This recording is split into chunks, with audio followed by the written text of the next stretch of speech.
Good afternoon everyone. तो बेटा हम लोग सेकंड चैप्टर में से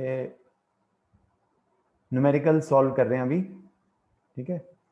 एंड आई थिंक देखो, प्रॉब्लम सॉल्विंग में ये बहुत ज़रूरी है कि आप खुद से क्लास में सुनने के बाद भी जब आप घर में उस प्रॉब्लम को रिपीट करें।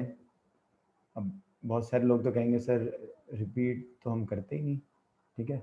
लेकिन अगर आप उनको रिपीट करने की चेष्टा करते हैं, दुस्साहस करते हैं, तो आप अपने आप से उनको करने की कोशिश करें। क्लास में एक बार सुन लिया, then you try it at home, ठीक है। एंड देन जो हमने प्रॉब्लम्स क्लास में नहीं किए हैं, तो एनसीईआरटी को तो कम्प्लीटली फेयर अप करना ही पड़ेगा आपको, राइट। एनसीईआरटी की सारी प्रॉब्लम्स को, solved examples as well as the back exercise, ठीक है, बैक एक्सरसाइज, इसको तो कम्प्लीटली सॉल्व करना ही है। एनसीईआरटी की बुक आप वर्ड बाय वर्ड पढ़ें या ना पढ़ें ये ज़रूरी नहीं है, ठीक है। आई वुड नॉट सजेस्ट कि आप एनसीईआरटी की बुक पढ़ने लग जाएं, बिकॉज शायद इतना टाइम और समय आपके पास नहीं होगा। तीनों सब्जेक्ट्स आपको पीसीबी या पीसीएम अगर अच्छे से करने हैं, और कई बच्चे तो दोनों मैथ्स और बायोलॉजी भी कर रहे हैं, तो it will be very good that you all can make a separate register for fairing up the NCERT. I've already told the notes copies to be maintained, and जितनी better notes copies आपकी maintained होंगी, उतना ही आप खुद को अच्छे से physics subject को करने का चांस दे रहे हो। अब बहुत सारे लोगों को ये पता ही नहीं है कि फिजिक्स को अच्छे से अपने आप को करने का चांस देने का बेनिफिट क्या हो सकता है। तो कोई बात नहीं, उसके लिए कोई और दिन चूज़ करेंगे। अभी कुछ प्रॉब्लम्स और ट्राई करेंगे। तो बिकॉज आई थॉट दैट के जो आपकी इंटरेक्टिव क्लास है वो बेटर तब चलती है जब हम उसको जूम पे करते हैं, तो मैंने सोचा कि कुछ थोड़ा चेंज किया जाए। और यूट्यूब के ऊपर मैं श्योर नहीं हूँ कि बच्चे कुछ काम कर रहे हैं या नहीं। तो चलिए, तो आज आपको ज़्यादा फास्ट ना कराकर कुछ इस चीज़ की हैबिट डालने की कोशिश करेंगे कि आप एनसीईआरटी की प्रॉब्लम्स खुद से सॉल्व करें बेटा। तो देखिए एक बार, तो ये एनसीईआरटी का चैप्टर है आपका, राइट। तो इसमें से ज़्यादातर चीज़ें मैं आपको समझाता आया हूँ। कुछ चीज़ें ऐसी हैं जिनको अभी हम दोबारा से और ध्यान से देखेंगे, ठीक है। पर मैं फिर भी आपको कह रहा हूँ कि आप इसको पढ़ेंगे तो आपको थोड़ा मुश्किल आएगी, तो मैं नहीं सजेस्ट करता कि आप पूरा चैप्टर इसको रीड ही करें, ठीक है। ये सब हम थोड़ा बहुत करेंगे अभी, estimation of very small distances, ठीक है। This part will come later on. अभी हम जिस पार्ट को कर रहे हैं, क्योंकि चैप्टर तो बहुत विशाल है, उसको अलग अलग हिस्सों में बांटना पड़ता है, ठीक है ना, अलग अलग पार्ट्स में डिवाइड करना पड़ता है। और अब जो हम क्वेश्चन करेंगे, तो देखो अब हम इसकी बात कर रहे हैं। जैसे ये वाला क्वेश्चन है एग्जाम्पल 2.7, राइट। एक बार आप ध्यान से पढ़ें एग्जाम्पल 2.7 में क्या दिया हुआ है, ठीक है। और कोशिश करें कि इन सब क्वेश्चंस को धीरे धीरे फेयर अप, ज़रूरी नहीं है कि आप जब फेयर अप करें तो एक सीक्वेंस में ही प्रॉब्लम सॉल्व हो, ठीक है। आप जैसे जैसे हम करते जा रहे हैं क्लास में, वैसे वैसे फेयर अप करते रहो, उसमें कोई प्रॉब्लम नहीं है, ठीक है। तो लेकिन फेयर अप ज़रूर करें, ठीक है। तो ये एग्जाम्पल 2.7 है, इसको देखना है एक बार हमें, ठीक है। क्या दिया बेटा एग्जाम्पल 2.7 में, ध्यान से पढ़ो एक बार आप। इसमें आपको दिया हुआ है we measure the period of oscillation of a simple pendulum. In successive measurement, the readings turn out to be these values, ठीक है। Relative, calculate the absolute errors, relative errors and percentage errors, ठीक है। तो ये आपको सारा कुछ दिया हुआ, ये क्वेश्चन है एग्जाम्पल 2.7, ठीक है। तो अब ठीक है, कैसे किया जाएगा इस प्रश्न को, सोचिए आप। तो बेसिकली देखो, पीरियड ऑफ सिंपल पेंडुलम क्या है ये समझना इस प्रॉब्लम को करने के लिए ज़्यादा ज़रूरी नहीं है, पर क्योंकि सिंपल पेंडुलम एक बहुत ही कॉमन सिस्टम है, सिस्टम समझते हो, okay. System is basically a certain part of the universe, a certain part of the universe which we are studying, right, that is called as a system. तो simple pendulum एक बहुत ही बार बार frequently आने वाला एक system है, ठीक है। Simple pendulum, इसमें एक वायर होती है या धागा होता है, और यहाँ पे एक हैवी बॉडी होती है जिसको हम बोलते हैं बॉब। ये तो आपने क्लास 9 से पढ़ रखा है पहले से, है ना। एक हैवी बॉडी होती है जिसको हम बॉब बोलते हैं। और इस तरीके से अगर आपको मालूम है कि हम जब इसकी ऑसिलेशंस कराते हैं तो क्या होता है, ये सर्कुलर पाथ में चलता है। सर्कुलर पाथ मतलब अगर आप मान लीजिए इस बॉब को यहाँ लाकर इसको पहले यहाँ से यहाँ अपने हाथ से डिस्प्लेस कर दो, डिस्प्लेस मीन्स इसकी जगह बदलनी है आपको, डिस्प्लेस, और यहाँ लाकर इसको रिलीज करना है, इधर लाकर E1 पॉइंट पर इसको रिलीज करना है, छोड़ना है, थ्रो नहीं करना, जोर नहीं लगाना आपने, बस छोड़ना है हल्के से। इसको हम एम पॉइंट बोलते हैं, शायद आपने सुना होगा, मीन पोजीशन है ना। और ये यहाँ से जब स्विंग करके नीचे आएगा तो क्या ये एम पॉइंट पे आगे रुक जाएगा बॉब? नहीं रुकेगा, ये बॉब इस जगह से आगे निकल जाएगा और यहाँ कहीं ऊपर जाके ये रुकेगा नहीं। ये तो कॉमन ऑब्जर्वेशन है, तो ये पढ़ाते हैं, ठीक है। तो बेसिकली इस सिस्टम को हम बोलते हैं सिंपल पेंडुलम। तो ये बॉब क्या करेगा, यहाँ से ये यहाँ जाएगा और फिर ये वापस आएगा, ठीक है। तो उसके बाद सेम मोशन, यहाँ से ये यहाँ जाएगा और फिर वापस आएगा। तो ये वाला जो मोशन है ये बार बार रिपीट कर रहा है नहीं। तो जो चीज़ रिपीट करती है उसको हम साइकिल बोलते हैं। क्या बोलते हैं? साइकिल, ठीक है। तो जो चीज़ रिपीट करती है उसको हम साइकिल ऑफ मोशन बोलते हैं। ये पीरियोडिक मोशन बोलते हैं इसको, पीरियोडिक मोशन। चलो बाद में बताएंगे वाइब्रेशन पीरियोडिक, पर साइकिल तो समझ में आएगा, जो चीज़ बार बार रिपीट कर रही है वो साइकिल है। तो एक साइकिल पूरा करने का जो टाइम होता है, एक साइकिल को कंप्लीट करने का जो टाइम है उसको हम क्या बोलते हैं? टाइम पीरियड, ठीक है। यहाँ से यहाँ तक E1 से स्टार्ट करके और वापस E1 तक आने में जो टाइम लगेगा सिंपल पेंडुलम को, उसको हम बोलते हैं time period of the simple pendulum. तो ये बड़ा सिंपल सा एक्सपेरिमेंट है जो हम करते हैं और काफ़ी अच्छी चीज़ें इससे लर्न करने को मिलती हैं। तो बेटा हमने कई बार रीडिंग्स ली, टाइम पीरियड को हम ए से दिखा देते हैं। तो A1 टाइम पीरियड को पहले मेजर किया, फिर दोबारा मेजर किया, फिर 3 बार मेजर किया, फिर 4 बार मेजर किया, फिर 5वीं बार मेजर किया। तो पहली बार मेजर किया तो टाइम पीरियड कितना आया? 2.63 सेकेंड्स। दूसरी बार मेजर किया तो टाइम पीरियड कितना आया? 2.56 सेकेंड्स। मतलब एक ही स्थिति में, एक ही जैसी कंडीशंस में, वहीं पर जैसी वहाँ पहले हवा चल रही थी, देखो हवा से भी तो इफेक्ट आ सकता है ना। बहुत सारी चीज़ें सिंपल पेंडुलम के टाइम पीरियड को प्रभावित कर सकती हैं, ठीक है। हमारे हाथ से छोड़ने में कुछ गलती रह गई हो, हमने इसको प्रॉपरली आगे पीछे डिस्टर्ब करके छोड़ दिया तो ये ऐसे अजीब से घूमता हुआ जा रहा है ना। तो कई सारी चीज़ें और फैक्टर्स हो सकते हैं। तो मैंने आपको बताया था कि यदि हमें टाइम पीरियड की वैल्यू निकालनी है, टाइम पीरियड को मेजर करना है, तो हम क्या करते हैं? टाइम पीरियड को मेजर करने के लिए बताओ, किसी भी वैल्यू को मेजर करने के लिए हम उसमें रैंडम एरर्स को कम करने के उद्देश्य से क्या करेंगे बताओ? रैंडम एरर्स को कम करने के लिए हम उसकी वैल्यू को कई बार रीड करते हैं, we read it many times, ठीक है। ये मैं जो यहाँ पे साइड में जगह बना रहा हूँ, this is the rough margin. Rough work maths और फिजिक्स दोनों में बहुत इंपॉर्टेंट है। अगर आपको नहीं लगता है तो वो आपकी कमी है, ठीक है, तो उसको ज़रूर ज़रूर दूर करें, ठीक है। Rough work is very important, तो यू मस्ट रिमेंबर दैट, ठीक है। और रफ कॉलम बनाओगे तो हमेशा खुद के माइंड में भी क्लैरिटी रहेगी कि क्या चीज़ फेयर में दिखानी है, क्या चीज़ रफ में।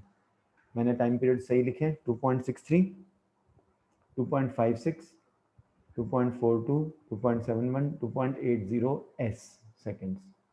समझ में आपको? तो अब हमें क्या निकालना है? देखो, कैलकुलेट दी एब्सोल्यूट एरर्स। अब एब्सोल्यूट एरर्स क्या हैं? तो अगर मैं यहाँ पर इसके अंदर क्या एरर होगी बताना, इस रीडिंग में, इसको हम रीडिंग भी बोलते हैं, इसको हम ऑब्जर्वेशन भी बोलते हैं,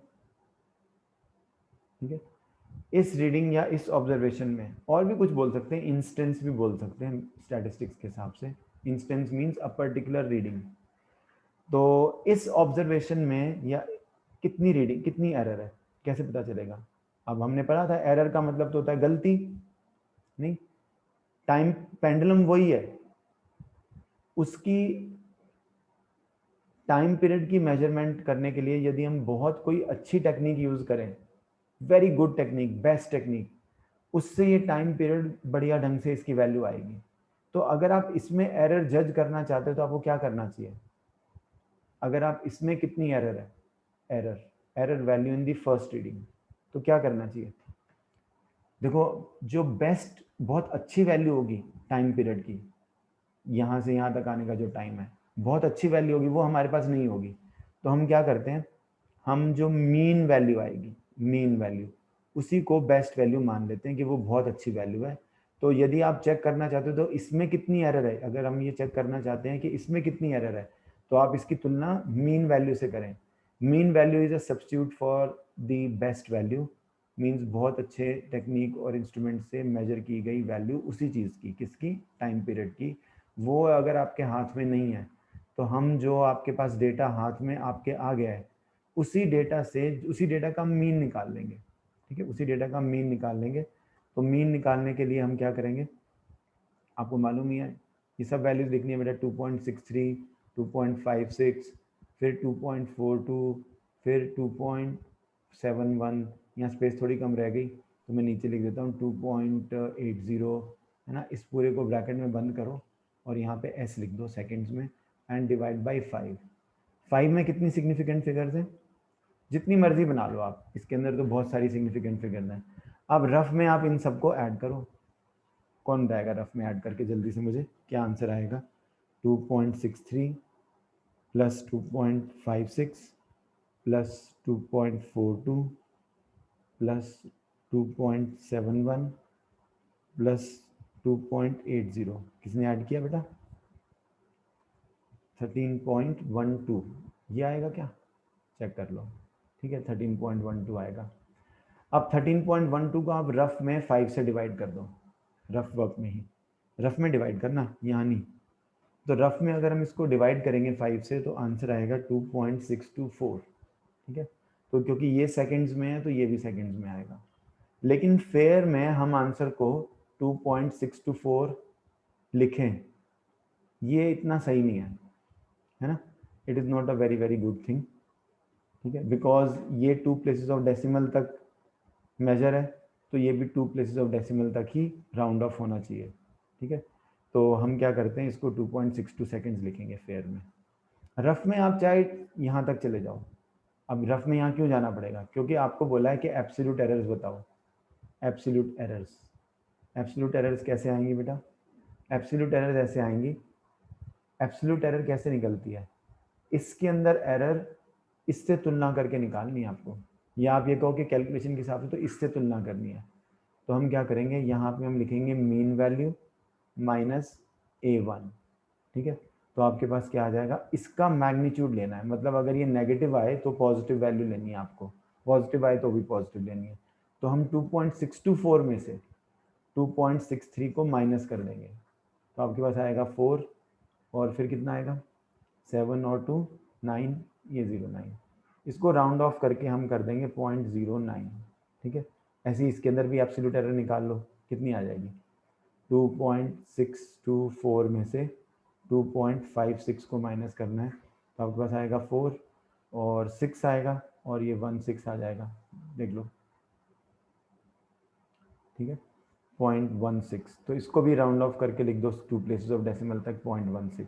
2 प्लेसेस तक राउंड ऑफ करना है, क्योंकि जब हम माइनस करते हैं तो जितनी सिग्निफिकेंट, जितनी प्लेसेस ऑफ डेसिमल इसमें है, जितनी प्लेसेस ऑफ डेसिमल इसमें है, इसमें भी हम उतनी प्लेसेस ऑफ डेसिमल तक ले सकते हैं। अब नेक्स्ट डेटा देखो, 2.42, मतलब मीन वैल्यू में से हमने पहले फर्स्ट ऑब्जर्वेशन को माइनस किया, दिख रहा है फर्स्ट को, यहाँ पे हमने मीन वैल्यू में से सेकंड को माइनस किया और उसका मैग्नीट्यूड लेना है, 0, यहाँ 0 लगा देना, 0.0 है ना, 0 लिखना है इसको, यहाँ भी 0 लिखना है, ये इक्वल टू है और ये 0 है। ठीक है, अब इसके अंदर कितनी एरर आ जाएगी, बड़ा आसान है, 2.624 में से 2.42 को माइनस करना है। ठीक है, तो 0.20, तो ये आ जाएगी 0.20। ठीक है, इसमें एरर आ जाएगी कितनी, 2.624 में से 2.71 को माइनस करना है, तो ये 4 हुआ, ये 1 हुआ, और ये कितना हो गया, उल्टा चलेगा, उल्टा चला लो। ठीक है ना, तो ऐसे आएगा। ठीक है, 2.71 में से 2.63 को माइनस करेंगे तो आपके पास आएगा 864, ऐसे माइनस कर लो। ठीक है, 0 और 4, तो यहाँ पे माइनस करने के लिए यहाँ 6 बचा, यहाँ 0 बचा, यहाँ 7 बचा, और यहाँ पर आपके पास बचा 0, है ना, यही बचा 1 कैरी हो गया, 10 में से 4 गया 6, यहाँ 0 बचा, 10 में से 3 गया 7, यहाँ भी 0।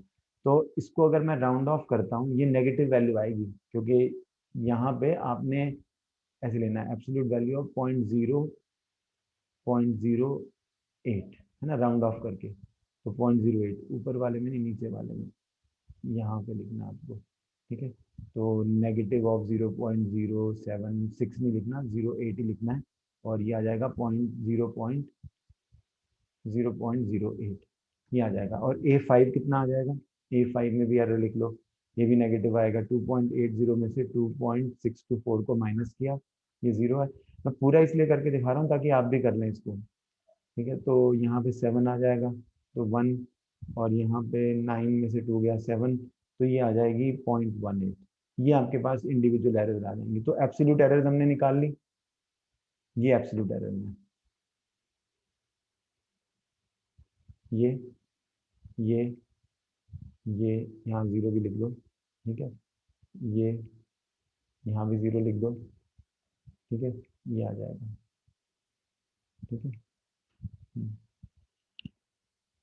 निकाल लेना बेटा, फोर्थ भी निकाल लेना, ठीक है ना। तो 0.9 आएगा राउंड ऑफ करके।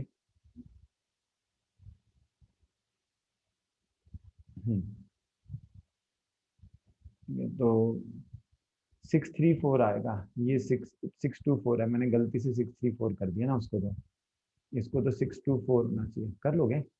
10 में से 4 जाएगा 6, 0, यहाँ पे 8 बचा, तो ये 0.09 हो जाएगा, इसको ठीक कर देना, ठीक है ना। तो ये ऑनलाइन वाले में थोड़ा सा देखना हार्ड होता है, अगर मैं कॉपी करके लिख रहा हूँ तो सही है, जल्दी हो जाएगा। कॉपी करके नहीं लिख रहा तो थोड़ा सा टाइम ज़्यादा एक्स्ट्रा लगता है इसमें। तो ये आपके पास 0.09 आ गया, अभी सबको सही लगेगा, ठीक है। ठीक है, तो बताओ, आ जाएगा सबको समझ में। अब इन सब का मीन लेना है आपने, ठीक है, क्योंकि हमने क्या किया, अच्छा एब्सोल्यूट एरर निकल गई, रिलेटिव एरर और परसेंटेज एरर अभी निकालनी है। तो इस डेटा की रिलेटिव एरर निकालने के लिए ये सब हो गया, इसका अब हमें यूज़ कम है। आई होप आपने कॉपी कर लिया इसको, ठीक है। एक चीज़ नोटिस करना, जब मैं ये माइनस कर रहा हूँ, जब मैं इसको माइनस कर रहा हूँ, तो मैं ए एन की वैल्यू ये ले रहा हूँ, ठीक है। उससे कोई प्रॉब्लम नहीं आएगी, आप एक प्लेस ज़्यादा यूज़ कर सकते हो इंटरमीडिएट कैलकुलेशन में, ठीक है ना। और फिर फाइनल रिजल्ट को जब यहाँ लिखेंगे रफ साइड फेयर साइड पे, तो उसको आपने 2 प्लेसेस ऑफ डेसिमल तक ही लेना है, क्योंकि इसमें 2 प्लेसेस ऑफ डेसिमल तक है, ठीक है। यहाँ पे आप चाहे कितना मर्जी लिखो, और आप फाइनल कैलकुलेशन में भी इनको यूज़ कर सकते हैं राउंड ऑफ किए बिना, समझ लो। फाइनल कैलकुलेशन मतलब, अब देखो अगर हमें रिलेटिव एरर निकालना है, तो रिलेटिव एरर कैसे निकलेगी, how will we find the relative error. Relative error किस में निकालनी है, रिलेटिव एरर का फॉर्मूला याद होना चाहिए आपको, रिलेटिव एरर कैसे निकलती है। तो हम क्या करते हैं, जो एब्सोल्यूट एरर्स आई हैं, ये देखना, delta A1 absolute error in first, delta A2 absolute error in second, delta A1 है, डेल्टा A1 का मैग्नीट्यूड है ना, एब्सोल्यूट एरर्स। तो आप ध्यान करो, मैंने आपको कराया भी था, एक बार देखो, ये यहाँ पे, ये तो क्या है बेटा, ये तो एरर्स है, ठीक है। दिख रहा है आपको, दीज आर एरर्स, ठीक है ना। Errors in the first observation, errors in the second observation, ठीक है। अब अगर हमने इनका मैग्नीट्यूड ले लिया, तो प्लस माइनस रिमूव हो जाता है ना, क्योंकि magnitude of 2 is 2, and magnitude of -2 is also 2, तो माइनस साइन नहीं आएगा उसमें, ठीक है। तो ये सीखना पड़ता है और बिल्कुल पेशेंटली करना पड़ेगा। अगर आपने सोचा कि मैं इसको जल्दी जल्दी कर लूँ किसी तरीके से, बस समझ में आ जाए और करूँ ना, फिर कोई फायदा ही नहीं है, फिर आपको टॉपिक ही क्लियर नहीं होगा। तो B very very patient and calculate. अब मीन एब्सोल्यूट एरर कैसे निकालते हैं, देखना, मीन एब्सोल्यूट एरर दिख रहा है आपको, ये सब हमने डिफाइन किया था, लेकिन डेफिनेशन कहाँ याद रहती है इनको, तो आपको mean absolute error, arithmetic mean of absolute errors, जितनी भी एब्सोल्यूट एरर आई उन सबको आपने ऐड किया, और जितनी एब्सोल्यूट एरर, जैसे इस एग्जांपल में n क्या है 5, तो आपने उन सबको ऐड करके डिवाइड बाई 5 करना है, ठीक है। तो मैंने आपको बताया रफ कैलकुलेशन में तो हम कुछ भी डेटा यूज़ कर सकते हैं, ऐसा कोई रूल नहीं है। आप चाहें तो 0.86, 0.176 इनको बिना राउंड ऑफ किए यूज़ कर सकते हैं, लेकिन यहाँ पे डेल्टा A3 भी आएगा, फिर डेल्टा A4 आएगा, फिर डेल्टा A5, ये तो देखो प्रॉपर मेथड है इस क्वेश्चन को करने का।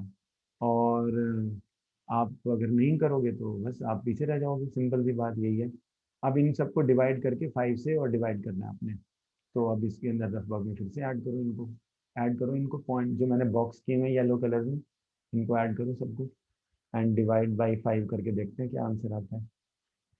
ठीक है सर, देखना इन सबको ऐड करना है आपको, 0.09 को, 0.16 को, एब्सोल्यूट एरर है ये, प्लस माइनस नहीं आ सकता इनमें, 0.0, 0.09 और 0.18, 5 है ना, तो 9 और 6 15, 15 और 9 24, 24 और 8 32, 3 कैरीज। अब ये 3 and 1 4, 4 and 2 6, 6 and 1 7, यही आ रहा है। 18 and 16 34 and 18, ये तो नहीं आ रहा है ना। 4 and 3 यही आ रहा है क्या, 9 और 6 15, 15 और 9 24 और 8 32, 3 कैरीज, 3 and 1 4, 4 and 2 6, 6 and 1 7, यही आ रहा है। अब इसको आपने डिवाइड करना है 5 से, ठीक है ना। तो 0 पॉइंट इसको 5 से डिवाइड करेंगे तो क्या आएगा, 0.5 1 5, 5 4 20, और फिर ये है ना। तो इसको राउंड ऑफ करके हम क्या लिखेंगे, हाँ जी 0.144 आ रहा है, 0.144 लिख लो, ये तो इम्पोर्टेंट है। अगर ये 0.144 आ रहा है तो यहाँ पे हम राउंड ऑफ करके लिखेंगे 0.14, ठीक है। 0.14 इज दी, अच्छा एक और चीज़ देखो, 0.14 सेकेंड्स में आएगा ये, है ना, क्योंकि ये सब सेकेंड्स में है। सेकेंड्स, यहाँ सेकेंड्स भी लगा देना, ये एरर्स है, ठीक है। ये यूनिट्स इंपॉर्टेंट है, यहाँ पे भी सेकेंड्स लिख देना। अगर आप यहाँ इतनी बार सेकंड नहीं लिखना चाहते तो हम एक काम कर सकते हैं, हम यहाँ पे ऊपर इस कॉलम में जो कॉलम बनाएंगे ना स्केल से, ऐसे रूलर से कॉलम बनाएंगे, तो यहाँ पे हम लिख देंगे in seconds, in seconds bracket S. तो फिर आपको बार बार एस एस एस नहीं लगाना पड़ेगा। तो आंसर सेकेंड्स में आया, तो रिलेटिव एरर भी आ गई। अब परसेंटेज एरर कैसे मिलती है, percentage error for this data, percentage error for this data is relative error multiplied by 100। तो वो कितना आ जाएगी, 14.4% भी लिख सकते हैं या 14% भी लिख सकते हैं राउंड ऑफ करके, है ना। तो मेरे ख्याल से तो 14% ज़्यादा अप्रोप्रिएट है, क्योंकि जब यहाँ पे सेकंड प्लेस ऑफ डेसिमल तक आंसर है, जब इन सबको हम ऐड करेंगे तो फिर हम थर्ड प्लेस तक कैसे पहुँच जाएंगे, है ना। तो इसको राउंड ऑफ करना है, अगर यहाँ 5 होता तो हम यहाँ 1.15 कर देते, समझ में, पर यहाँ पे था 4, तो हमने इसको 14 रखा। I think in NCERT they might have done 14.4%, तो थोड़ा बहुत याद रहता है मुझे, आई डोंट नो, बट कोई बात नहीं। एनसीईआरटी में ये थोड़ी सी डिफिकल्टी है कि जो रूल्स बता रहे हैं उनको खुद से इतना ज़्यादा फॉलो नहीं कर रहे, तो ये आपके पास आ जाएगा। अब ये एक सिंपल टाइप ऑफ प्रॉब्लम है जो कि नीट मेंस में भी आ सकता है, स्कूल एग्जाम्स में भी आ सकता है, ठीक है। और एनसीईआरटी में दिया हुआ है, एनसीईआरटी में बस एक एक टाइप दी हुई है क्वेश्चन की, ज़्यादा प्रैक्टिस नहीं दी हुई है। Can you see the book now, ये ठीक है। तो इनकी 11% आ रही है इसमें, हमने कहीं कैलकुलेशन में मिस्टेक किया क्या, चेक कर लेना, ठीक है। 2.62, 2 सेम ही आना चाहिए, तो आई थिंक ये वाले पार्ट में हमको करना पड़ेगा ना। हाँ, एक मिनट देखें, रिलेटिव एरर तो हमने सही से निकाली है ना, जस्ट अ मिनट, ये वाला पार्ट है ना, हमने तो अभी मीन ही निकाला ना अभी इसका, अभी तो हमने ये मीन ही निकाला है, इसको रिलेटिव एरर तो नहीं बनी ठीक है ना। तो अगर ध्यान से सोचोगे आप एक बार देखो, ये तो बेटा मीन एब्सोल्यूट एरर आई है, this is mean absolute error, this is not relative error. Relative error कैसे निकलती है बताना। तो सपोज अब हमारे पास ये आ गया, तो बेसिकली अब हमारे पास मीन एब्सोल्यूट एरर आया, mean absolute error, mean absolute error, ठीक है। अब मीन एब्सोल्यूट एरर से हम रिलेटिव एरर कैसे निकालते हैं, रिलेटिव एरर आएगी मीन एब्सोल्यूट एरर से, जो आपकी मीन एब्सोल्यूट एरर आई है उसको आप, मीन कितना आया था हमारा, 2.62 आया था क्या मीन, जितना भी आया था, ठीक है, देख लेना आप, आई थिंक 2.62 ही आया था। चैट में किसी ने वैल्यू भेजी थी ना, हाँ 2.624 आया था, तो 2.62 सेकेंड्स, ये रिलेटिव एरर आ जाएगी। रफ कैलकुलेशन में चाहे आप 3 प्लेसेस ऑफ डेसिमल तक यूज कर सकते हैं, ठीक है। सेकेंड सेकेंड सेकेंड कैंसिल होगा सेकेंड से। अब मैं इसको फिलहाल कैलकुलेटर से करूंगा। 14 डिवाइड बाई 2.624, ये आपके पास आएगा 0.053, है ना, 0.053। तो इसको 0.053 हम लिख देते हैं, ठीक है। 0.053 क्यों लिख देते हैं, ठीक है। ये एक बार इसमें आया था, उसके बाद तो नहीं आया। क्या बेटा, करंट एक ही बार आया था, पर फ्लिकरिंग हर बार होती है। उसके बाद आया नहीं ना। हाँ बेटा म्यूट हो जाओ। 0.053 रिलेटिव एरर आ रही है इसमें, देखो इसकी कोई यूनिट नहीं है रिलेटिव एरर की। अब रिलेटिव एरर को 100 से मल्टीप्लाई करने से मुझे आंसर में थोड़ा कॉन्फिडेंस नहीं है एनसीईआरटी के कंपैरिजन में, आपने कैलकुलेशन आई होप चेक किया। तो इसको अगर मैं 100 से मल्टीप्लाई कर देता हूँ रिलेटिव एरर को, है ना, तो हमारे पास परसेंटेज एरर आता है। तो percentage error is obtained by multiplying relative error by 100, relative error by 100। तो इसको अगर 100 से मल्टीप्लाई करोगे तो आंसर आ जाएगा 5.3%। तो कैलकुलेशन तो आपको चेक करनी पड़ेगी। आई गेस ये मीन उनका 0.11 आ रहा था, आप चेक कर लेना। I hope I have taken the values nicely. Method तो यही है, ठीक है। अब देखो इनका इनका 4% आ रहा है ना, इसका आंसर तो कभी गलत नहीं आता। 13.12, इसमें हमने कोई वैल्यूज उल्टी नहीं है क्या, चेक कर लो, या यही वैल्यूज है। 13.12 चेक करना पड़ेगा, मैंने कॉपी पेस्ट किया था क्वेश्चन। हाँ बेटा बताओ, डाउट है। सर 145 कैसे आया? अभी देखते हैं, ठीक है। वैल्यूज यही थी क्या, 2.63 2.56 क्वेश्चन में, 2.63 2.56 2.42 2.71 2.80, वैल्यूज तो यही है। और 2.63 प्लस, ये बड़े आराम से आता है, 2.56 plus 2.42 plus 2.71 plus 2.80, 13.12 divide by 5, 2.624 correct है। हाँ बेटा बोलो क्या बोल रहे हो, 0.145 कैसे आया, रिलेटिव एरर निकाले ना हमने। अच्छा, ये रिलेटिव एरर 0.14 तो मीन एब्सोल्यूट एरर है। No sir, sir mean absolute error में डिवाइड बाय 145। हाँ हाँ, अभी बता देता हूँ, लेट मी जस्ट चेक, मेरा स्क्रीन थोड़ा क्लटर्ड अप है। हाँ, ये तो मीन एब्सोल्यूट एरर आया आपका, ठीक है। अब मीन एब्सोल्यूट एरर को हमने डिवाइड करना है मीन मीन वैल्यू से, mean value of this data, जो इन सब का मीन आया था, समझे आपको, उससे डिवाइड करेंगे तो आपके पास रिलेटिव एरर आती है, रिलेटिव एरर आ जाती है, ये वाली error. Relative error is the mean absolute error divide by the mean value, समझ में आ रहा है आपको। ये मीन एब्सोल्यूट एरर तो इन सब का मीन है ना बेटा, इन सब का मीन है, नहीं समझ में आया? अभी आप की आवाज नहीं आ रही है, आपको आवाज आ रही है?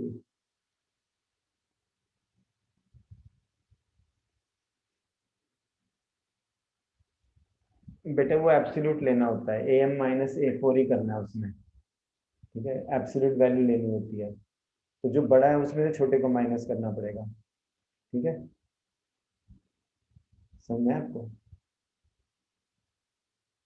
अभी भी आप कुछ बोल नहीं रहे, खुशी आपको समझ में आया क्या बता रहा हूँ मैं? Yes sir. हाँ, तो आई थिंक इसमें एक आधी कोई रीडिंग गलत आ गया, तो जो आप लोगों ने ध्यान से बताई नहीं। 2.62 में से 2.64 मीन आ रहा था ना हमारा, उसमें से 2.63 माइनस किया तो हमारे पास 0.09 ही आता है, ठीक है ना, 0.09 ही आता है। तो चलो 0.09 0.01, हाँ बोलो क्या बता रहे हो, अभी समझ में आ गया ना आपको? अच्छा अब एनसीईआरटी का भी देखते हैं। आंसर तो सेम ही आना चाहिए, लेकिन इनकी मीन एब्सोल्यूट एरर में कहीं कुछ चेंज है क्या? तो पॉइंट हमारी आ रही है 0.0, 0.06, 0.02, 0.20, 0.09, 0.18। कुछ कैलकुलेशन में फ़र्क आ रहा है, देखना एक बार हमने फर्स्ट 2 कैलकुलेशन जो की थी चेक करो, ये तो सेम आ रही है हमने जो कैलकुलेशन की है। हाँ माइनस करते समय, हाँ वही ना, तो यहाँ पे वैल्यूज गलत कॉपी होगी, ये 0.06 आएगा, ठीक है 0.06, और ये भी कितना आएगा 2.63 में से 2.624 को माइनस करके देखो, है ना, तो कितना आएगा आपके पास आएगा 0.01, तो ये 0.09 ना होके 0.01 आएगा। देखो अभी किसी स्टूडेंट ने मुझे भेजा था कि हमने क्या किया है, इसमें से हमें AM को माइनस करना था A4 को, और हमने कर दिया A4 में से AM को माइनस। बेटा हमें बड़े में से छोटे को माइनस करना है, ठीक है, हमेशा एब्सोल्यूट एरर निकालने के लिए बिगर में से स्मॉलर को माइनस करो। अब जैसे ये बिगर है और ये 2.624 स्मॉलर है, तो 2.63 में से हम 2.624 को माइनस करेंगे, तो ये 0.01 आएगा। तो अब ये थोड़ा सा वैल्यू चेंज हो जाएगी आपकी। ये तो पहली बार में सही आता है, आपने मुझे किसी ने बताया नहीं कि हम गलत माइनस गलत हो गया हमारा, आप बता देते तो ये कभी गलत नहीं होता, ठीक है। तो यूजुअली होता नहीं है क्योंकि सब लोग बताते रहते हैं ना, मैं तो बोलने का ध्यान देता हूँ। तो ये आपके पास आएगा, ये देखना इन सबको, अब ये सही है और किसी ने बताया नहीं, 0.01, 0.06, 0.20, 0.09, 0.18, अब ये बिल्कुल ओके आ जाएगा। इन सबको ऐड करो और मीन एब्सोल्यूट एरर निकालो। 0.01 प्लस 0.06 प्लस 0.20 प्लस 0.09 प्लस 0.18, तो ये आपके पास आएगा 0.54, ठीक है। एंड 0.54 को आपको 5 से डिवाइड करना है, तो 0.54 को अगर आप 0.5 से डिवाइड करोगे, इस सबको हम चेंज कर देंगे, ठीक है ना, ठीक है। 0.54 को हम डिवाइड करेंगे 5 से, तो कितना बनेगा, 0.54 को आपने डिवाइड किया 5 से, तो पॉइंट ये आया आपके पास। अगर आप इसको डिवाइड करते हो 0.54 को, तो 0.108, 0.108, ठीक है। अब यहाँ पे 0.108 लिखना थोड़ा मीनिंगफुल नहीं है, क्योंकि यहाँ पे 2 प्लेसेस ऑफ डेसिमल रहेगा ना, तो यहाँ पे हम 0.11 सेकेंड की लिखेंगे।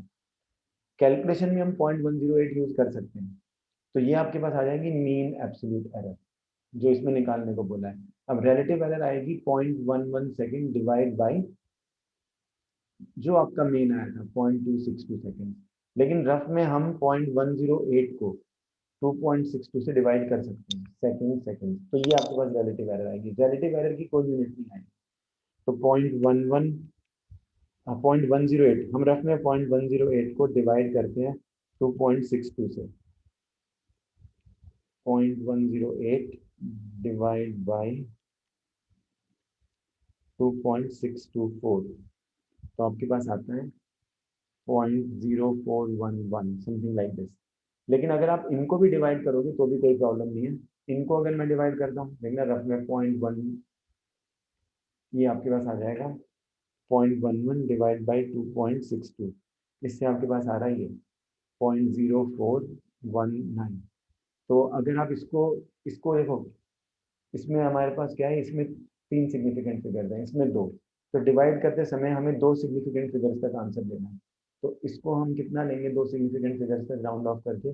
अगर यहाँ पे 7 होता तो हम इसको 5 कर देते, लेकिन यहाँ पे 1 है, तो इसको 2 सिग्निफिकेंट फिगर तक राउंड ऑफ करोगे, क्योंकि देखो जब डिवीजन करते हैं तो जो कम नंबर ऑफ सिग्निफिकेंट फिगर्स हैं उतनी वैल्यू तक हम आंसर लिखते हैं, तो हम 2 सिग्निफिकेंट फिगर्स तक लिखेंगे तो 0.04 आ जाएगा, ठीक है। अब परसेंटेज एरर कैसे आएगी, percentage error is equal to relative error multiplied by 100 and that is 4%. तो 4% is the relative error of this data। तो मेरा काम क्या है कि इसको बिल्कुल धीरे धीरे सॉल्व करके आपको सारी प्रोसेस समझाई जा सके कि रफ वर्क में तो आप चाहे ज़्यादा डिजिट्स ले लो, इन दोनों को डिवाइड कर लो, तो भी राउंड ऑफ करके उतना ही आएगा। और फेयर में आपने कभी भी इसको 3 प्लेसेस ऑफ डेसिमल तक नहीं लिखना, जैसे हमने हमारे पास 0.108 आया तो इसको हमने राउंड ऑफ करके कर दिया 0.11, समझे आपको, ठीक है। और ये सबको पता चल जाना चाहिए कि जब हम एब्सोल्यूट एरर निकालते हैं, एब्सोल्यूट एरर देखो कभी नेगेटिव नहीं आती। तो error in the ith observation is, मतलब मान लो हमें फोर्थ ऑब्जर्वेशन की एरर निकालनी है, कई बार ऐसे लिखते हैं डेल्टा ए फोर, इन दोनों का मतलब सेम होता है, तो वो ऐसे निकालते हैं मीन वैल्यू जिसको हम बेस्ट वैल्यू बोलते हैं माइनस दी फोर्थ ऑब्जर्वेशन, ये भी mean value minus fourth observation. ये नेगेटिव हो सकती है, मान लो ये आ गई आपकी -0.20 या ये आ गई आपकी -0.09, लेकिन जब हम एब्सोल्यूट एरर निकालते हैं, एब्सोल्यूट एरर कभी नेगेटिव नहीं होती, वो ये आती है, ठीक है, एब्सोल्यूट एरर। तो एब्सोल्यूट एरर हमेशा पॉजिटिव आएगी। तो एब्सोल्यूट एरर निकालने के लिए am माइनस ए फोर या ए फोर माइनस एम दोनों एक ही बात है, जो पॉजिटिव आए वो लेना आपने। तो अब अगर मान लो मैं इसमें एब्सोल्यूट एरर निकाल रहा हूँ, तो मैंने क्या करना है, मैं मीन में से इसको माइनस करूँ तो काम नहीं चलेगा, मुझे A4 में से मीन को माइनस करना है, ठीक है, मतलब बड़े में से छोटे को आपने रफ वर्क में माइनस कर दिया और आंसर को लिख दिया। तो 10 में से 4 गया तो कितना आया 6, यहाँ 0 बना, यहाँ 8 बना, यहाँ कितना बना, यहाँ 0 बना। अब इसको मैं राउंड ऑफ करके कितना लिखूंगा यहाँ पर 0.09, ठीक है, और 0.09 लिख के और फिर मैंने इन सबको ऐड कर दिया, ऐड करके इनको 5 से डिवाइड कर दिया, 5 से डिवाइड करके जो वैल्यू आई उसको भी मैंने जब यहाँ लिखा फेयर साइड पे, तो मुझे 2 प्लेसेस ऑफ डेसिमल तक ही लेना अलाउड है। I hope it is clear to you. अब ऐसे ऐसे बहुत सारे क्वेश्चन हैं, बहुत सारे, एक दो नहीं है, ठीक है, इस तरीके के बहुत सारे क्वेश्चन हैं, स्टेप बाय स्टेप मैंने समझा दिया आपको। और प्रॉब्लम एक ही आती है कि अलग अलग बुक्स में अलग अलग अप्रोचेस से आंसर दिए हो सकते हैं, तो हमें क्या करना है, हमारे लिए सबसे बेस्ट तो ये है कि देखो जितनी प्लेसेस ऑफ डेसिमल तक आंसर आए उतनी प्लेसेस तक आप निकालते रहो रफ में, और लास्ट में फेयर साइड पे उतनी सिग्निफिकेंट फिगर्स तक लो जितनी में लेना अलाउड है अकॉर्डिंग टू दी जो रूल्स हमने पढ़े थे। तो इस तरीके से करना है। ऐसे और भी क्वेश्चन है, मैं आपको अगर एक एक भी और न्यूमेरिकल दे दूँ तो आपको कठिन लगेगा, ठीक है ना। प्रोसेस बहुत ही सिंपल है, कैलकुलेशन का ध्यान रखना है, जैसे कोई भी गलती कहीं पे भी आ जाएगी तो वो गलती आगे चलती जाएगी, अगर एक जगह पे गलती आ गई एक स्टेप में, तो that error will go on happening again and again. तो दो तीन क्वेश्चन इस टाइप के करने के बाद सही हो जाता है, मैं आपको भेज दूंगा एक दो क्वेश्चन, तो आप उनको प्रैक्टिस कर लेना। एनसीईआरटी में और कोई क्वेश्चन नहीं दिया हुआ इस टाइप का, पर इजियर क्वेश्चन दिया, ये एक दिया हुआ था इसी टाइप का, और ये क्वेश्चन दिया आगे, ये सब हमने कर लिया था। ये हमने 2.11 और 2.12 नहीं किया है, बस 2.12 आज आप लोगों के लिए होमवर्क है, इसको करिए, अपने आप से समझ के करिए, फिर आगे कराएंगे इसको, ठीक है। और बैक एक्सरसाइज में से हम एक दो क्वेश्चन कर सकते हैं। देखो, अब जैसे ये क्वेश्चन है, ठीक है, अब ये जो 2.13 क्वेश्चन है, देखो इसमें क्या दिया हुआ है, मुझसे कई लोगों ने इसका प्रूफ मांगा था। तो इसमें कहा है कि एक P is a quantity 4 observables, मतलब ये डायरेक्टली मेजर्ड वैल्यूज हैं किसी इंस्ट्रूमेंट से जो मेजर किए हमने, ठीक है। अब ये पी इन चारों वैल्यूज से इस फॉर्मूले से रिलेट है, ये फॉर्मूला देख लो आप क्या है, a raise to the power 3, b raise to the power 1, c raise to the power 1/2 and d raise to the power 1। Percentage errors of A B C D दी हुई है आपको, तो उन्होंने कहा है कि p में क्या परसेंटेज एरर आएगी, फिर बी की पावर 2 है। b की पावर 2 कर लो, ठीक है ना। तो अब परसेंटेज एरर इन p कैसे आएगी, तो बेटा देखो एक फॉर्मूला है, अभी हमने रिलेटिव एरर निकाली थी, नहीं रिलेटिव एरर कैसे आई थी, error absolute error divide by the mean value, इसको हम रिलेटिव एरर बोलते हैं, ठीक है। इसके लिए एक और नाम है जो कि कई जगह पे आपको मिलेगा कई बुक्स में, तो कंफ्यूज नहीं होना, इसको हम फ्रैक्शनल एरर भी बोलते हैं, one in the same meaning, fractional error. तो जब भी इस तरीके से कोई फॉर्मूला होता है तो हम ये बोलते हैं कि फ्रैक्शनल एरर इन पी, अब ये एब्सोल्यूट एरर इन पी है, ये चीज, ठीक है, सिंबल दूसरा यूज हो रहा है बस, तो ध्यान रखो कि ये किसके लिए स्टैंड करता है। तो एक्चुअली ये डेरिवेटिव में जो हम D P by D x नहीं करते, ये वही डी पी है, डिफरेंशियल। मैंने आपको बताया था जब हम ऐसे लिखते हैं dy by dx, तो इसमें dy क्या होता है, उसको हम बोलते हैं डिफरेंशियल इन y, dx को हम क्या बोलते हैं, डिफरेंशियल इन x, ठीक है, डिफरेंशियल इन y, डिफरेंशियल इन x। तो ये जो फॉर्मूला मैं यहाँ लिख रहा हूँ ये डिफरेंशियल से आता है, और वो टॉपिक अभी थोड़ा सा आपको मुश्किल लगेगा, मैंने रिकॉर्ड किया हुआ है, मैंने बोला था कि आप कहोगे तो मैं दे दूंगा, कुछ बच्चों ने मुझसे मांगा था, उनको हम दे देंगे। तो ये ऐसे आएगा। तो देखो इसमें हर चीज़ प्लस में आएगी पहली बात तो, ठीक है ना, ये 3 टाइम्स यहाँ आ गया, 2 टाइम्स यहाँ आ गया, और ये c के साथ 1/2 है तो ये +1/2, ठीक है ना। ये मत सोचना कि इसकी power c raise to the power -1/2 है और d raise to the power -1 है, डिनोमिनेटर से ऊपर ले जाएं तो ये नेगेटिव आ जाएगा, नेगेटिव नहीं आएगा, ये पॉजिटिव ही आएगा। तो फ्रैक्शनल एरर इन c। अब फ्रैक्शनल एरर इन d को मैं 1 मिनट के लिए कैपिटल D लिख देता हूँ, ठीक है, जो इसमें d दिया हुआ उसको इन्होंने बोल्ड करके दिया हुआ ना d, तो बिल्कुल ही ईजी है, ठीक है ना। अब देखो, अब हमें क्या निकालना है, ये मतलब आपको पता चल जाना चाहिए कि यदि यदि आपको ये फॉर्मूला दिया हुआ है तो इस फॉर्मूले के अंदर जो फ्रैक्शनल एरर ऑफ p है वो fractional error of a, fractional error of b, fractional error of c और फ्रैक्शनल एरर ऑफ d से इस फॉर्मूले के अकॉर्डिंग रिलेटेड होगी। ये अगर आप सोचते हो कि मैंने इसका कोई प्रूफ दिया आपको, मैंने कोई प्रूफ नहीं दिया, हाँ इसका प्रूफ बन सकता है, ठीक है, वो मैंने रिकॉर्ड भी किया हुआ है, अगर आप चाहोगे तो मैं दे दूंगा आपको, पर मुझे नहीं लगता कि वो आपको समझ में आएगा, तो फिर भी शेयर कर देंगे।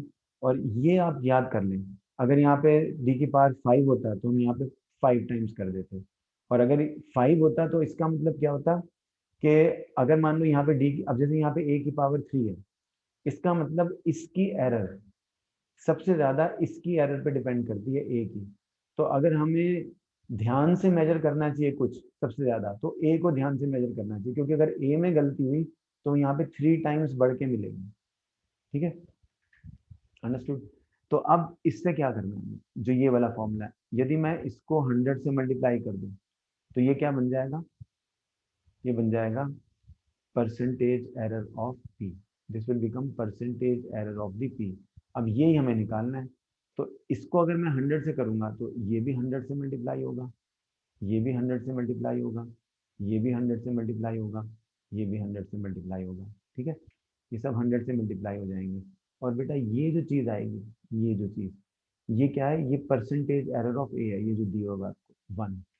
तो यहाँ पे इस इक्वल टू के बाद 3 टाइम्स ये जो पूरी वैल्यू है इसकी वैल्यू आई 1%, ठीक है, और यहाँ पे फिर ट्वाइस आ गया, ठीक है, ये ट्वाइस आ गया, और ये जो चीज़ है ये परसेंटेज एरर इन बी, ये दिया हुआ आपको 3%, तो 3%, उसके बाद हाफ है तो यहाँ भी हम हाफ लगा देंगे, और फिर परसेंटेज एरर इन सी वो हमें दिया हुआ है 4%, और फिर परसेंटेज एरर इन डी आपको दिया हुआ है 2%। तो बस अब बड़े आराम से आंसर आ जाएगा, क्योंकि ये 2 हो जाएगा, ये भी परसेंट है, ये भी परसेंट है, 4%, 6, 10% प्लस ये 13% आंसर आ रहा है। तो P की एरर 13% है, इनकी एरर तो कम कम थी, ठीक है ना, इनकी एरर तो कम कम थी, लेकिन P की एरर बहुत ज़्यादा बढ़ गई, है ना, तो ये इंपॉर्टेंट है, ठीक है। आई होप ये तो इजीली समझ में आ गया होगा सबको।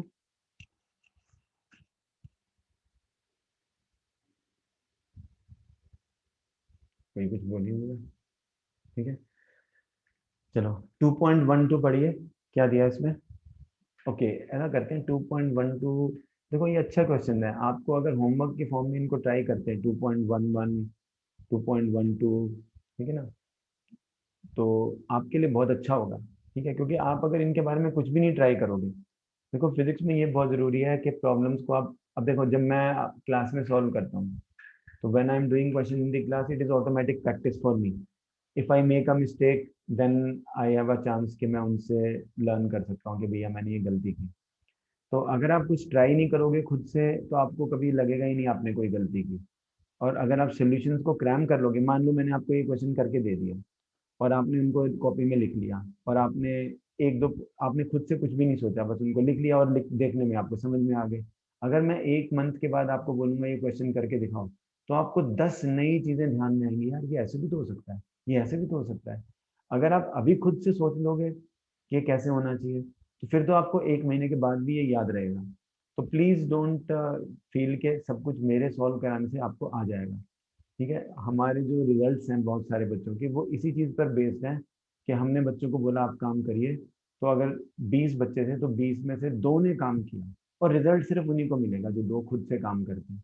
जो इन चीज़ों पे टाइम लगाने को तैयार नहीं है वो इन चीज़ों को समझ नहीं पाएगा। तो please take out some of your precious time. आपका टाइम तो बहुत कीमती है, वैसे बहुत सारी चीज़ें होती हैं आपको करने के लिए, लेकिन अगर आपकी 1 आवर की क्लास है तो कम से कम 1 आवर आप जरूर फिक्सअप करो अपनी प्रॉब्लम सॉल्विंग के लिए। ठीक है, आधा घंटा सपोज नोट्स बनाने के लिए यूज़ किया, तो अराउंड 2.5 आवर अगर हर सब्जेक्ट को पढ़ते हैं और आपके पास 3 या 4 सब्जेक्ट्स हैं, तो उतना टाइम तो नॉन मेडिकल मेडिकल लेने वाले बच्चों को ज़रूर लगाना चाहिए। ठीक है, फिर उसके बाद आपको हम भी नियरली हर वीक में आपको एक वर्कशीट सॉल्व करनी होगी सभी को, मेंस नीट वाले बच्चों को और ऐसे एडवांस वाले बच्चों को। उनके लिए थोड़ा सा अलग है, उनको 2-3 वीक्स में एक वर्कशीट सॉल्व करनी होगी क्योंकि वो ज़्यादा मुश्किल होती है। तो एक वीक में एक वर्कशीट सॉल्व करके उसके डाउट्स लेने होते हैं। एनसीईआरटी तो बहुत आसान है, लेकिन खुद से करने की वैल्यू है, जैसे मैं आपको बता रहा हूँ, टीचर के कराने की कोई वैल्यू नहीं है। ठीक है, तो please try out these question. फिर हम अब अगले 2-3 दिन में हम कोशिश करेंगे हम एनसीईआरटी को पूरा डिस्कस कर लें, आपके डाउट्स लेने, और आप एक सुंदर से फेयर कॉपी बनाओ। ठीक है, कई क्वेश्चन ऐसे होंगे जब आप सॉल्व करोगे आपको लगेगा कि एनसीईआरटी में वो बढ़िया ढंग से नहीं पूछे हुए, या क्वेश्चन अगर गलत नहीं है तो उन क्वेश्चन में कुछ चीज़ें उन्होंने ओपन छोड़ी हुई है। ओपन मतलब जिनका कुछ भी अर्थ लगाया जा सकता है। तो अगर आप पेपर वाले दिन या बाद में, जब आप ये चैप्टर हमारा हो चुका है उसके 3 महीने बाद इसको पढ़ रहे हैं, तो फिर आपको पता ही नहीं चलेगा कुछ भी। तो please try to do with the teacher and with the class, then you will be very very understanding. और ये पहला चैप्टर तो कुछ भी नहीं है, अभी आगे असली चैप्टर्स आएंगे, और इस चैप्टर में मैंने आपको काफ़ी थरोली करा दिया। इतना थरोली शायद ही कुछ बच्चे करते होंगे, पर कोई बात नहीं, आप इनको प्रॉब्लम्स को आज ट्राई करो। तो मैं अभी भेज रहा हूँ कौन सी प्रॉब्लम्स आज आपको होमवर्क में 1 आवर ट्राई करनी है। चलो ठीक है, थैंक यू, कल फिर दोबारा क्लास करेंगे। थैंक्स।